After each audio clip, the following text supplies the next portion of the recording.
हाँ तो बच्चों, आज कक्षा 6 के रुचिरा भाग 1 प्रथमा पाठः शब्द परिचयः चैप्टर को पढ़ा रहा हूँ। तो ध्यान से आप लोग देखेंगे, अधिक से अधिक पुल्लिंग शब्दों का प्रयोग हुआ है, तीनों वचनों का और लिंगों का भी। तो सबसे पहले वर्ड आप लोग देखेंगे, सामने एक ग्लास है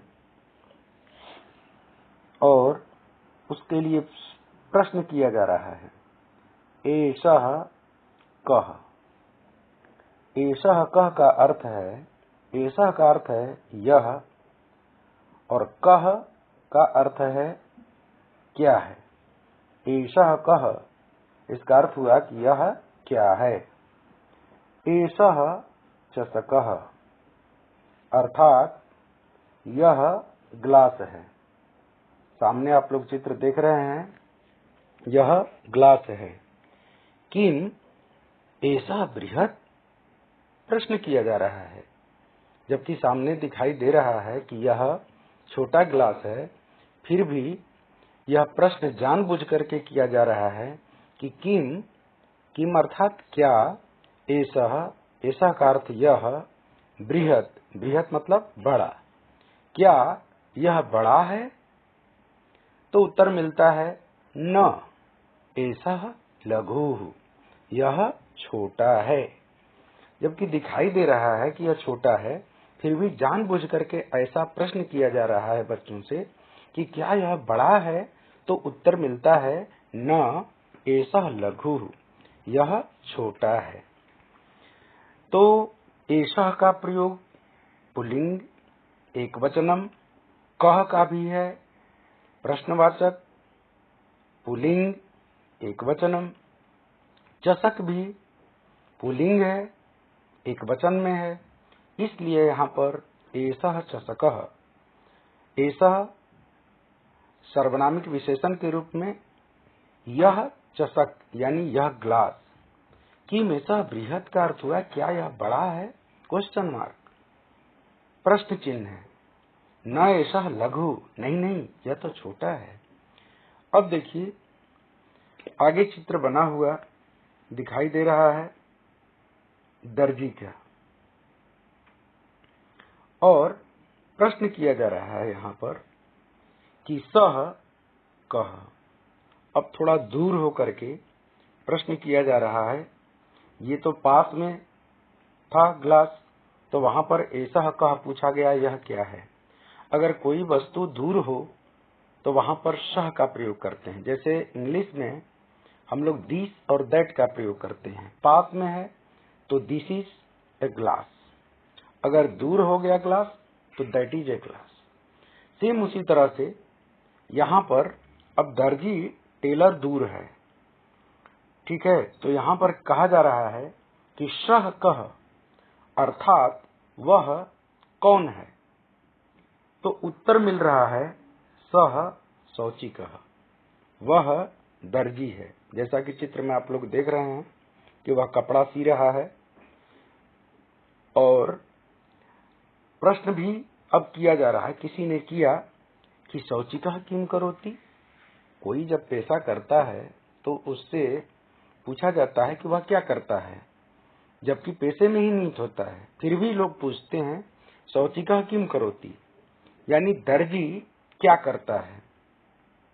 उत्तर मिलता है यहाँ पर, एक प्रश्न ये किया गया कि शौचिकः किम करोति, यानी दर्जी, किम अर्थात क्या, करोति मीन्स करता है, यानी दर्जी क्या करता है। किम सः खेलति, जानबूझ करके माइंड को डिविएट करने के लिए ऐसा प्रश्न किया जा रहा है कि किम सः खेलति, क्या वह खेलता है, जबकि चित्र में दिखाई दे रहा है कि वह सिलाई कर रहा है, फिर भी ऐसा प्रश्न किया जा रहा है कि क्या वह खेलता है। तो बच्चे ध्यान देंगे और कहेंगे कि नहीं सर, ये खेल कहाँ रहा है, ये तो सिलाई कर रहा है। तो बच्चों का ध्यान इस पर आएगा, इसलिए ऐसा किया जा रहा है कि किम सः खेलति, क्या वह खेलता है? तो उत्तर मिला न, अर्थात नहीं। सह वह वस्त्रम सिव्यति, वस्त्रम का अर्थ होता है कपड़ा और सिव्यति मतलब सिलाई करता है, यानी वह वस्त्र सीता है या वस्त्र की सिलाई करता है। इसी तरह से हम आगे देखते हैं, ये तो एक वचन में प्रयोग हुआ क्योंकि ग्लास भी अकेला था जिसको चषकः कहा गया। ऐसे ही यहाँ पर शौचिकः कर्ता के रूप में है और यह भी अकेला है, इसलिए यहाँ पर एक वचन का प्रयोग हुआ। सह शौचिकः एक वचन में, सह शौचिकः भी एक वचन में, प्रश्न भी एक वचन में कह। अब यही दो चित्र दिखा करके यहाँ पर पूछा जा रहा है कि एतौ कौ, एतौ कौ। अब ऐसा का, ऐसा पुल्लिंग है, एक वचन में है, उसी का द्विवचन जब होता है पुल्लिंग में ही एतत् शब्द का, तो यहाँ पर एतौ यानी ये दोनों कौ, कह कौ के, ये किम शब्द का रूप पुल्लिंग में चलता है, द्विवचन में होता है कौ, इसलिए कि यहाँ पर दो कुत्ते हैं। तो प्रश्न किया गया एतौ कौ, ये दोनों कौन है? उत्तर मिलता है एतौ शुनकौ स्तः, ये दोनों कुत्ते हैं। ये दोनों क्या है? कुत्ते हैं। शुनको मीन्स दो कुत्ते, स्तः मीन्स हैं, एतौ मीन्स ये दोनों। तो एतौ शुनकौ स्तः का अर्थ हुआ ये दोनों कुत्ते हैं। अब देखो प्रश्न थोड़ा निगेटिव रूप में पूछा जा रहा है, किम एतौ गर्जतः, क्या ये दोनों गरजते हैं? अब बच्चों बताओ, कुत्ता कहीं गरजता है? बादल गरजते हैं। और यहाँ पर पूछा जा रहा है कि क्या ये कुत्ते गरजते हैं? तो बच्चों को ध्यान लाने के लिए यह ऐसा प्रश्न पूछा गया। बच्चों ने देखा कुत्तों को और कहा न एतौ उच्चैः बुक्कतः, नहीं ये दोनों जोर जोर से भौंकते हैं। एतौ, एतौ मत दोनों, उच्चैः, उच्चैः मतलब जोर से, बुक्कतः बुक्कति, बुक्कतः बुकंती। तो बुक्कति भौंकता है, बुक्कतः दोनों भौंकते हैं, क्योंकि ये दो कुत्ते हैं इसलिए यहाँ पर लट लकार प्रथम पुरुष द्विवचन में इसका प्रयोग किया गया क्रिया का। तो यहाँ पर क्या हुआ कि न, नहीं, एतौ उच्चैः बुक्कतः, ये दोनों जोर जोर से भौंकते हैं। अब ये दो कुत्तों की बात आई। अब यहाँ पर देखिए दो बैल भी हैं। नीचे चित्र में हम देखते हैं कि दो बैल भी हैं। अब बैल को दिखा करके पूछा जा रहा है यहाँ पर कि तौ कौ। अब दूर से ही तौ, तौ का अर्थ होता है सह तौ ते। सह मीन्स वह, तौ मीन्स वे दोनों और ते मीन्स वे सब, पुल्लिंग में होता है। तो तौ मतलब वे दोनों और कौ कह कौ के, तो सह तौ तो कह कौ। तो सह के साथ कह होता है, जैसा कि शुरू में ही देखे हैं कि सह कह तो सह शौचिकः, तो सह के साथ कौ कह मिला। अब यहाँ पर तौ के साथ क्या होगा? कौ, यानी प्रथमा विभक्ति द्विवचन में यहाँ पर क्या हो रहा है? तो तौ कौ यानी वे दोनों कौन है? उत्तर मिलता है तौ यानी वे दोनों बलिवर्दौ। बलिवर्दौ का अर्थ होता है बैल। अस्तः, अस्ति अस्तः, अस्तः द्विवचन में प्रयोग किया गया। तो तौ बलिवर्दौ अस्तः का अर्थ हुआ वे दोनों बैल हैं। किम तौ धावतः, प्रश्न किया गया कि क्या वे दोनों धावतः, धावतः मीन्स दौड़ते हैं, क्या वे दोनों दौड़ते हैं। जानबूझ करके ऐसा निगेटिव प्रश्न पूछा जा रहा है, किम तौ धावतः, जबकि सामने दिखाई दे रहा है कि ये दोनों बैल खेत जोत रहे हैं। लेकिन निगेटिव प्रश्न इसलिए किया जाता है कि बच्चों का ध्यान आकर्षित हो, इसलिए कहा जा रहा है कि किम तौ धावतः, क्या वे दोनों दौड़ते हैं, जबकि सामने दिखाई दे रहा है कि नहीं, ये खेत जोत रहे हैं। उत्तर मिला न तौ क्षेत्रम कर्षतः, नहीं वे दोनों खेत को कर्षतः यानी जोतते हैं।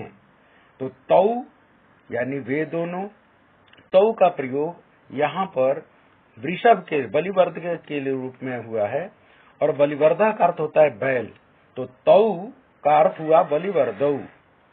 तौ क्षेत्रम कर्षतः, वे दोनों खेत को जोतते हैं।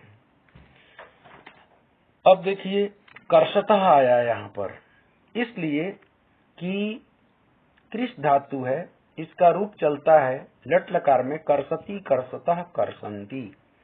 तो कर्षति मीन्स जोतता है, अगर एक बैल जोतता तो कर्षति का प्रयोग होता है, लेकिन दो बैल खेत को जोत रहे हैं, इसलिए यहाँ पर तौ के साथ कर्षतः क्रिया का प्रयोग किया गया है।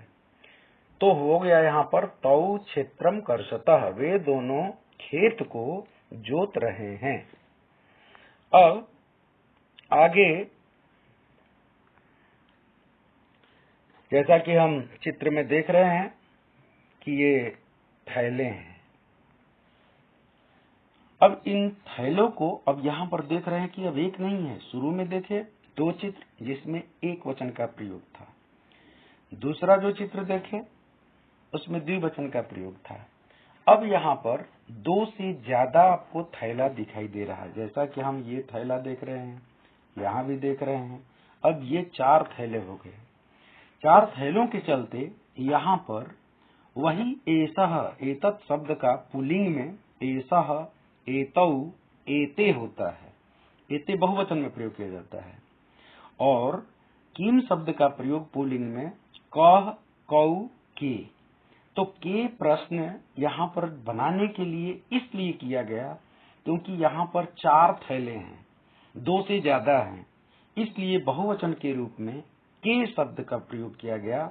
और एते, एते मतलब ये सब क्या हैं, तो एते स्यूताः सन्ति, एते यानी ये सब क्या है, तो एते स्यूताः सन्ति। स्यूताः का अर्थ क्या होता है, तो स्यूताः का अर्थ होता है थैले। इस स्यूताः का अर्थ क्या है, तो थैले। क्या है ये, तो कह रहा है कि थैले हैं, ये सब थैले हैं। सन्ति बहुवचन में अस् धातु है, इसका अस्ति अस्ता सन्ति होता है। तो ये बहुत सारे थैले हैं, इसलिए यहाँ पर क्रिया भी बहुवचन में है, क्योंकि कर्ता स्वतंत्रो भवति क्रिया तस्यानुसारिणी, यानी कर्ता जो होता है स्वतंत्र होता है, उसी के अनुसार क्रिया होती है। तो स्यूतः, स्यूतौ, स्यूताः, कर्ता थैला जो है वह क्या है, तो वो कर्ता है, तो क्रिया इसी के अनुसार होगी, इसलिए यहाँ पर अस्ति और अस्तः का प्रयोग न होकर के सन्ति का प्रयोग हुआ है। तो एते स्यूताः सन्ति, ये सब थैले हैं। किम, अब निगेटिव प्रश्न किया गया बच्चों को ध्यान आकर्षण करने के लिए, किम एते हरितवर्णा, क्या ये सब हरे रंग के हैं। किम, क्या एते यानी ये सब हरितवर्णा, हरे रंग के हैं। हरित मीन्स हरा और वर्ण मीन्स रंग, क्या ये हरे रंग के हैं। उत्तर मिल रहा है नहीं, एते नीलवर्णाः सन्ति, ये सब क्या है, तो नील वर्ण है, नीले रंग का है। कैसा है, तो नील वर्णाः सन्ति, ये नीले रंग का है। अब ये बहुवचन में प्रयोग किया गया, तो इसके लिए वही एतत् शब्द था, लेकिन उसका बहुवचन क्या होता है? तो एषः, एतौ, एते। और किम शब्द का प्रयोग बहुवचन में जब करते हैं पुल्लिंग में, तो कह, कौ, के, तो ये सारे बहुवचन में प्रयोग हुए हैं पुल्लिंग बहुवचन में। एते के, ये सब क्या है? एते स्यूताः सन्ति, एते भी बहुवचन, स्यूताः भी बहुवचन, सन्ति भी बहुवचन। किम एते हरितवर्णाः, क्या ये हरे रंग के हैं? एते बहुवचन में, हरितवर्णा बहुवचन में। उत्तर मिला नहीं। एते नीलवर्णाः सन्ति, एते भी बहुवचन में, पुल्लिंग बहुवचन, नीलवर्णाः पुल्लिंग बहुवचन, और सन्ति भी, क्रिया भी बहुवचन में है। तो इस तरह से इसमें सारे बहुवचन में प्रयोग किए गए। अब नीचे आते हैं, देखते हैं चित्र में कि यहाँ पर 3 बूढ़े हैं। 3 क्या है? बूढ़े हैं। ये क्या करते हैं? तो प्रश्न यहाँ पर किया गया कि ते, ये तीनों को देख करके, क्योंकि ये भी बहुवचन में है, तो प्रश्न किया गया कि ते के का अर्थ हुआ कि वे सब कौन हैं? ते के यानी वे सब कौन? ते मतलब वे और के मतलब कौन है। उत्तर मिला ते वृद्धाः सन्ति। ते मतलब वे सब क्या है? तो वृद्धा मीन्स बूढ़े। ये सब क्या है? तो बूढ़े हैं। वृद्धाः सन्ति। निगेटिव प्रश्न फिर बच्चों से, किम ते गायन्ति, जबकि चित्र में दिखाई दे रहा है कि ये तीनों बूढ़े बहुत खुश होकर के हंस रहे हैं, बहुत खुश हैं, हंस रहे हैं। लेकिन जानबूझ करके बच्चों के ध्यान को खींचने के लिए फिर प्रश्न किया गया कि किम ते गायन्ति, क्या वे सब गाते हैं? किम, क्या, ते यानी वे सब, गायन्ति, गी धातु है, गी का होता है गायति, गायतः, गायन्ति। तो बहुवचन में इसलिए प्रयोग किया गया क्रिया को कि ते आया है बहुवचन में कर्ता के रूप में, तो ते बहुवचन में है तो क्रिया भी बहुवचन में होगी। इसलिए इन तीनों के लिए प्रश्न किया गया था कि क्या ये तीनों बूढ़े हैं? तो किम ते गायन्ति, क्या वे गाते हैं?